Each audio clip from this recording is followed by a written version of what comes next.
Love Haryani channel को देखने वाले सभी दर्शकों को प्रवीण शर्मा की तरफ से नमस्कार। आज हम पहुंचे हैं सचिन सरदाना जी के ऑफिस पे, जिनसे हम आज बात करेंगे गांव के लिए वो क्या क्या करवा सकते हैं। उनसे रूबरू होंगे तो उनसे बात करेंगे। सबसे पहले हम उनके घर जो कार्यालय है उनके पास खड़े हैं, उन पे देखते हैं कि सबसे पहले उनके कार्यालय में देखने लायक झलक मिलती है हमें। और आजकल जो हम बात करते हैं सचिन सरदाना जी की, कि हर युवा दिलों की जो धड़कन है वो सचिन सरदाना जी हैं। कि हर कोई देखते हैं गांव में नाम लिया जाए कि अब की बार सरपंच कौन है, तो नाम लेते हैं सचिन सरदाना। तो उसका क्या राज है, उन सभी राजों से जो पर्दाफाश करेंगे वो हम डायरेक्ट सचिन सरदाना जी से करेंगे। तो हम उनसे बात करते हैं। नमस्कार भाई साहब। नमस्कार नमस्कार। तो आज हम आए हैं सरपंच के जोरदार दावेदार सचिन सरदाना जी के पास। हम बात करें कि आजकल हम गांव में कहीं पे भी देखते हैं तो हर युवा के जो दिलों की धड़कन, हर युवा के मुंह जो फेस पे नाम होता है वो सचिन सरदाना का जी का नाम है। तो हम जानते हैं सबसे पहले इसका राज क्या है। सचिन सरदाना जो युवाओं के ऊपर जो जादू किया है वो क्या जादू किया है भाई साहब? नमस्कार जी, नमस्कार। नमस्कार सर। युवाओं पे तो क्या जादू किया है जी। पिछले 15-16 सालों से हम युवाओं के साथ गांव में खेल प्रतियोगिता करवाना, स्टेडियम का जो भी है सुधार करवाने की कोशिश की, लेकिन अभी तक वो पूरा नहीं हो पाया समय समय पर। और क्रिकेट प्रतियोगिता, वॉलीबॉल प्रतियोगिता और जो भी सांस्कृतिक कार्यक्रम है करवाते रहे हैं। हम युवाओं के साथ हमेशा कंधे से कंधा मिलाकर चलते रहे हैं। युवाओं के बीच में सचिन सरदाना की बात की जाती है तो जैसे सचिन सचिन सरदाना का नाम लिया जाता है, उसी तरह उसका कंपैरिजन हम करते हैं कि अगर इंडिया में अगर क्रिकेट टीम में विराट कोहली का नाम लिया जाता है ना, उसी तरह जैसे विराट कोहली का नाम आते ही जो सभी खिलाड़ी हैं वो छलांग लगाते हैं, वैसे ही सचिन सरदाना का नाम आता है तो सभी युवा एकदम से छलांग लगाते हैं। उसका क्या रीजन है? हमने बहुत लंबे समय से संघर्ष किया है गांव के लिए। जैसे गांव में एक बार बिजली की समस्या बीच में 14-15 घंटे के लिए हुई, तो हमने उसके लिए मतलब संघर्ष किया, वापस उसको 24 घंटे मतलब बिजली गांव में दिलाने का काम किया। जैसे भी हमने उस अधिकारियों से बात की, तो मतलब कई ऐसे काम हैं जो हम समय समय पर करते रहे हैं गांव के लिए, तो उसका ये परिणाम है। तो युवाओं का और सचिन सरदाना जी का कहना है कि हमने युवाओं के लिए बहुत से सारे काम किए हैं, उनके लिए हर फैसिलिटी का जो हमने गांव में चाहिए होना चाहिए वो सभी हमने उनको प्रोवाइड करवाया है। तो अब हम बात करते हैं जो सचिन जी हैं वो गांव में सरपंच प्रत्याशी के रूप में जोरदार दावेदारी अपनी शो कर रहे हैं। तो हम उनसे बात करते हैं कि अगर वो सरपंच पद में अपनी उम्मीदवारी को दर्शाते हुए अगर कल को नॉमिनेट होते हैं तो आगे जाके वो गांव के लिए क्या क्या भूमिका निभाएंगे, हम उनसे बात करेंगे। भाई साहब, सबसे पहले हम बात करते हैं गांव के विकास की। तो सबसे पहले हमारे गांव में जो मेन प्रॉब्लम है वो है बस की सुविधा। क्योंकि हमारे गांव की जो बहू बेटियां हैं गांव से बाहर पढ़ने के लिए जाती हैं तो उनको ऑटो वगैरह में लटक के जाना पड़ता है, बस आती है कभी नहीं आती। तो उसके लिए आप क्या, अब जैसे आप सरपंच पद के लिए नॉमिनेट होते हैं, 2 तारीख को नतीजे भी आ जाएंगे, तो सबसे पहली कलम से आप गांव के लिए कौन सी विकास की गंगा बहाएंगे? बसों की समस्या तो पिछले काफ़ी मतलब वर्षों से बनी हुई है। पिछले 4-5 वर्षों से हम पिछले कुछ दिनों में 3 से 4 बार टीएम साहब से, जीएम साहब से भी मिले हैं, लेकिन उनका यही कहना था कि अभी हमारे पास बसें कुछ कम हैं। तो हमने 1 बस बढ़वाने का भी अभी पीछे मतलब प्रयास किया था, तो उसमें हम सफल भी रहे। तो बस मतलब अब तक आप जो कर रहे थे एक सोशल वर्कर की तरह काम कर रहे थे, ठीक है। अब आप गांव के मुखिया बनने जा रहे हैं। अगर का भगवान ने चाहा तो आप सरपंच पद की दावेदारी पे स्वीकारे भी जाओगे। तो मैं ये चाहता हूं कि आप अब तक मिले हैं, अब उस बात के ऊपर कितना जोर लगाएंगे? जोर तो देखो जी पहले भी लगाया, मैंने बताया आपको, 1 बस बढ़वाई भी है। और अब सरकार ने और भी बस देने का फैसला किया है, तो हम मतलब बसों की समस्या को दूर करेंगे। हमारी बहन बेटियों के जो बवानी खेड़ा की लिए समस्या है, एक मतलब स्पेशल बस चलवाने का, वो भी काम करेंगे। अब आपने जो अपने जो पैम्पलेट वगैरह दिए थे उसमें अपने जो नॉर्म बताए थे, कंडीशन थी कि भी गांव के लिए ये करवाया जाएगा, आपने जो गांव वालों के लिए इतना बड़ी एक पैम्पलेट छपवाए हैं, उसमें सबसे पहली जो आपकी कलम थी कि गांव में जो सभी बाहरी मार्ग हैं उनके ऊपर फूलदार पौधे लगाए जाएंगे। तो आप जैसे ही सरपंच पद के लिए आते हैं तो वो काम कितने दिन बाद स्टार्ट हो जाएगा? जल्द से जल्द सभी कार्यों पर हमने पहले ही मास्टर प्लान बनाया हुआ है। एक जैसे सीसी के जो हमारे गमले होते हैं ठोस, जिसको मतलब पशु वगैरह भी नहीं खराब कर सकते, तो बड़े एक गांव में मैंने देखा था जिसे राष्ट्रपति अवार्ड मिला हुआ है। तो रास्ते में मतलब वो गमलों के बीच में काफ़ी फूलदार पौधे लगे हुए थे, तो काफ़ी सुंदर लग रहा था वो गांव। उसको देखते हुए हमने भी यही जगह भी चिन्हित कर रखी है, तो जल्द से जल्द हम वो कार्य तो 1-2 महीने में शुरू कर देंगे। दूसरी बात भाई साहब, आप अगर बात करें कि हमारे जो गर्ल्स में जो पीछे हमारे गांव का जो गड्डी का पाना है, उस साइड से लड़कियों को घूम के आना पड़ता है स्कूल के लिए। उनके लिए बिल्कुल रास्ता नहीं है। उस साइड से देखे तो जोड़ के पास से बिल्कुल भी वहां से कोई कदम ही नहीं रख सकता। तो स्कूल में जाएं तो बच्चियों को कम से कम भी 1-1.5 किलोमीटर का रास्ता तय करना पड़ता है। तो उसके लिए आपने कोई समाधान सोचा है? उसके लिए समाधान करवाया भी है, सोचा नहीं पहले भी करवाया है। वहाँ पे बहुत ज़्यादा मतलब कचरा गोबर वगैरह पड़ा रहता था, तो हमने वो अपने प्रयास से, पंचायत के, सरकार के प्रयास से, खुद के प्रयास से मतलब वहाँ पे वो सड़क बनवाई, आपको तो ध्यान होगा। तो वो सड़क बनवाई, तो उस सड़क पे मतलब फिर गंद डालना वो मतलब शुरू कर दिया लोगों ने, फिर वो मतलब दोबारा वैसी हालत में होती जा रही है। तो हम पहले जड़ को ख़त्म करेंगे, जो वो गंद डालते हैं हम उसकी समस्या का समाधान करेंगे। डोर टू डोर कचरा कलेक्शन करेंगे, जैसे मतलब गांव में कचरा या मतलब कूड़ी इकट्ठा ही नहीं होने देंगे, तो सफाई व्यवस्था पर भी पूरा जोर दिया जाएगा। अभी बात की जाए भाई, ये तो थी गांव के रास्तों की बात। अभी बात करते हैं कि पानी की समस्या की। अब हमारे जो वाटर वर्क्स है उसमें काफी दिनों से हमने देखा कि जो नहरें हैं वो कंटिन्यू चली हैं, फिर भी जो गांव वालों को पानी मिला है वो ट्यूबवेल का पानी मिला है। ऐसा क्यों सर?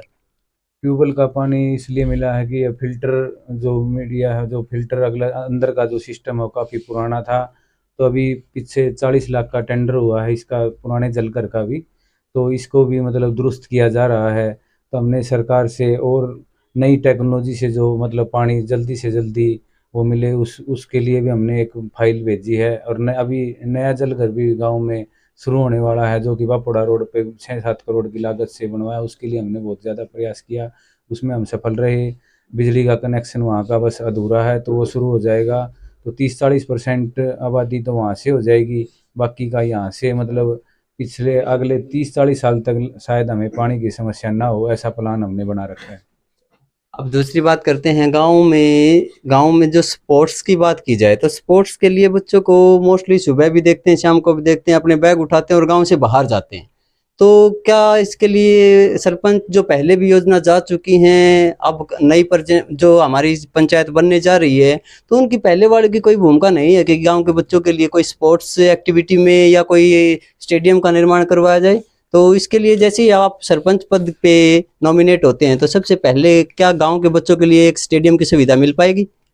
निश्चित तौर पे सबसे पहला काम हमारा यही होगा, क्योंकि हम 2009 से स्टेडियम को, जैसे उमेश जी सरपंच थे, उन्होंने यहाँ जगह दी, तो कांग्रेस सरकार थी तो उस टाइम पे स्टेडियम का निर्माण शुरू हुआ। 2009 से लेके 2022 तक आ गया, लेकिन वो कार्य अभी तक पूर्ण रूप से नहीं हो पाया। कई बार वहाँ कमरे हाल तो बनाए गए, लेकिन वो किसी भी तरह से काम नहीं आ रहे। नरेगा से मिट्टी भरता हमने कराने का काम मतलब किया, लेकिन वो भी अभी तक पूर्ण रूप से नहीं हुआ। थोड़ा सा काम वहाँ मिट्टी भरत का पेंडिंग है और ग्राउंड की लेवलिंग पेंडिंग है। तो हम जल्द से जल्द सबसे पहले मतलब स्टेडियम का ही सारा सुधार करेंगे। वहाँ 400 मीटर का ट्रैक बनाएंगे सबसे पहले, ताकि बच्चे वहाँ प्रैक्टिस कर सकें। कोच की व्यवस्था करेंगे, छोटे बच्चों के लिए कोच की व्यवस्था करेंगे। बच्चों को प्रोत्साहित करेंगे खेलों में आने के लिए। खेलों से भाईचारा बढ़ता है, इस बात का तो सबको पता ही है कि खेल में कोई मतलब खेल में आने के बाद कोई जाति पाति किसी का कोई वो नहीं होता। तो इस तरफ हमारा एक युवाओं को और बच्चों को मतलब एक पौध को जो बलियाड़ी की है उसको मतलब हम नया रूप देने का काम करेंगे, ताकि अच्छे संस्कार अभी अच्छे।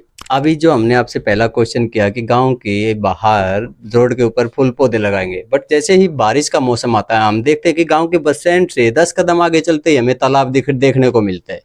क्या पिछली पंचायत के कारण इतना बजट कम था कि उसका पूरी तरह से निर्माण नहीं हो पाया, या फिर पीडब्ल्यू के डी के कारण उसका निर्माण अधूरा है? पीडब्ल्यूडी के कारण तो ये जो नाले, अपना ये नाले का जो टेंडर सड़क बना था जो बुआनीखेड़ा बापोड़ा सुई रोड वाला बलियाड़ी वाला, तो उसमें पीडब्ल्यूडी द्वारा नाले बनाए गए थे, उनका लेवल अच्छे से नहीं किया गया। तो उस लेवल के कारण पानी बिल्कुल खड़ा रहता है वहाँ पे रोड पे। तो उस सड़क को भी अपने पेट्रोल पंप, अंश पेट्रोल पंप से लेके सालम कुंड तालाब तक, और इधर अपने चौक से लेके सालम कुंड तालाब तक, दोनों तरफ उस जल्द से जल्द उस सड़क का भी निर्माण करवाया जाएगा।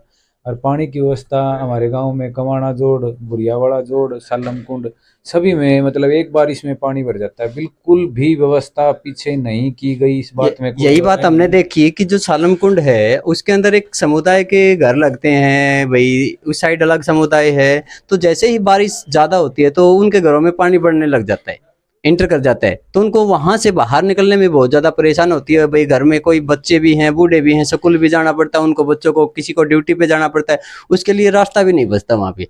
तो उस गली के लिए आपने क्या सोचा आगे? देखो एक बारिश में पूरा पानी भर जाता है। अभी भी यहाँ सालम कुंड जोड़ पे पानी खड़ा है। हमने प्रयास किया, अभी भी सरकार से खुद के साधन भी भेजे हमने, एसडीओ साहब, जेई साहब, बीडीओ साहब, एक्शन साहब सभी से बात करके हमने मोटर रखवाई। बुरियावाड़ा जोड़ पे सालम कुंड पे इंजन रखवाए। कोई भी मतलब जो अभी ये गांव में कैंडिडेट आए हुए हैं सरपंच पद के लिए, मेंबर पद के लिए, बीडीसी पद के लिए, जिला परिषद के लिए, किसी भी जो भी अब ये आए हैं कैंडिडेट लड़ने के लिए चुनाव, कोई नहीं दिखा उस टाइम। तो हमने वो भी प्रयास किया, वहाँ पे कमाना तालाब पे मोटर रखी गई, पानी की निकासी की गई। लेकिन मैं तो ये कहना चाहूँगा, ये तो अस्थायी रूप से था, बिल्कुल इमरजेंसी, ना इसके लिए पहले किसी ने प्रयास किया ना देखा। तो हम स्थायी रूप से इसकी व्यवस्था करेंगे ड्रेन में, मतलब पूरी पाइपलाइन, अंडरग्राउंड पाइपलाइन ले जाके पंप हाउस लगा के, जैसे भी हमें सबसे पहले हम ये भी करने वाले हैं, जो तालाबों का सौंदर्यीकरण करके इनका जो पानी का ओवरफ्लो है वो सारा सिस्टम हम ड्रेनेज में करने जाएंगे। धन्यवाद। अब भाई साहब एक बात और बताओ, जैसे हम देख रहे हैं आज की जो युवा पीढ़ी है वो नशे की तरफ बढ़ती जा रही है, नशे की तरफ बढ़ती जा रही है। तो क्या आप जैसे ही सरपंच पद के लिए नॉमिनेट होते हैं तो क्या उसके लिए कोई एक्शन उठाया जाएगा? बिल्कुल निश्चित तौर पर एक्शन उठाया जाएगा। बच्चों को हम स्कूलों में समय समय पर निरीक्षण करेंगे। जो प्राइमरी स्कूल हैं, जो मिडिल स्कूल हैं, सीनियर सेकेंडरी स्कूल हैं, हम बच्चों मतलब वहाँ जाके पंचायत की तरफ से हमारे जो पूरी टीम है, पंच हैं, सबकी ड्यूटी लगाई जाएगी। हम वहाँ पे जाके निरीक्षण करेंगे, बच्चों को अच्छे संस्कार देने की मतलब पूरी कोशिश की जाएगी। हम काउंसलर को नियुक्त करेंगे, काउंसलिंग करवाएंगे, बच्चों को संस्कारिक बनाएंगे, नशे को दूर करने के लिए पूरा मतलब प्रयास किया जाएगा। एजुकेशन सिस्टम की बात की जाए तो आजकल हम देखते हैं कि हमारे जो रूरल एरियाज है उसमें बच्चे पिछड़ते जा रहे हैं। इसका मेन रीजन है कि उनको अच्छी तरह से शिक्षा का न मिलना। तो जो शिक्षा का न मिलना मतलब हमारे गांव में कुछ ऐसा आप नया करने जा रहे हैं जिससे बच्चों का शिक्षा की तरफ रुझान ज़्यादा हो? मीन्स एक कोई अच्छी सी लाइब्रेरी जिसमें बच्चों को सभी सुविधाएं मिले, तो उसके लिए आप क्या सुझाव देंगे? बिल्कुल निश्चित तौर पर हम एक बड़ी लाइब्रेरी का, एक आधुनिक लाइब्रेरी का निर्माण करवाएंगे, जिसमें निःशुल्क वाईफाई वगैरह सभी सुविधाएं हम उपलब्ध कराएंगे। एक नहीं, दो दो लाइब्रेरी हम बनाएंगे गांव में। और हमारे गांव में जो स्कूल हैं उनका समय समय पर निरीक्षण करेंगे। गांव में अपने जो +2 तक का स्कूल है, गर्ल्स में भी बॉयज़ में भी, साइंस और कॉमर्स की क्लासेज नहीं लग रही, तो साइंस कॉमर्स की क्लासेज लगवाने का काम करेंगे। स्टाफ, और अभी स्टाफ की काफ़ी कमी चल रही है। स्टाफ को तो कमी होने नहीं देंगे, स्टाफ को पूरा मतलब समय समय पर निरीक्षण मैं करेंगे आपको तो रोकना सभी। चाहूंगा। बात की जाए जैसे स्टाफ की कमी पे आपने बात की, अभी कुछ टाइम पहले हमने देखा कि रामोपुरा के स्टाफ का एकदम से पूरे के पूरे स्कूल का, चलो गवर्नमेंट पॉलिसी के अकॉर्डिंग उनका ट्रांसफर कर दिया गया। अगर भविष्य में कभी हमारे गर्ल्स स्कूल के साथ या फिर बॉयज के साथ ऐसी कोई घटना घटती है तो आप स्टाफ का ट्रांसफर हो जाता है तो कितना जल्दी बच्चों को स्टाफ अवेलेबल करवाएंगे वहाँ?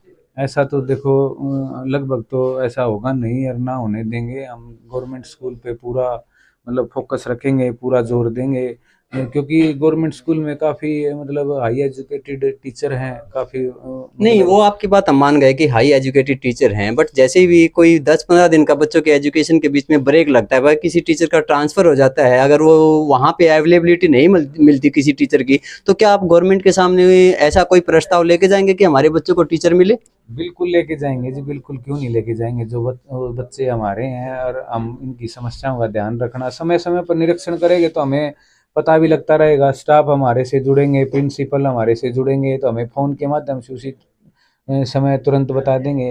हम बच्चों से भी मतलब गैप बना के नहीं रखेंगे, उनसे मतलब मिलकर मतलब सारा काम, जो भी उनकी समस्या है उनको दूर करने का काम मतलब करते रहेंगे। बिल्कुल ठीक है। और दूसरी बात आती है, अब तालाबों का जो नवीनीकरण हो रहा है फिलहाल, जो हमारी योजना सरकार ने चलाई गई है, तो वो अभी काम कुछ अधूरे हैं।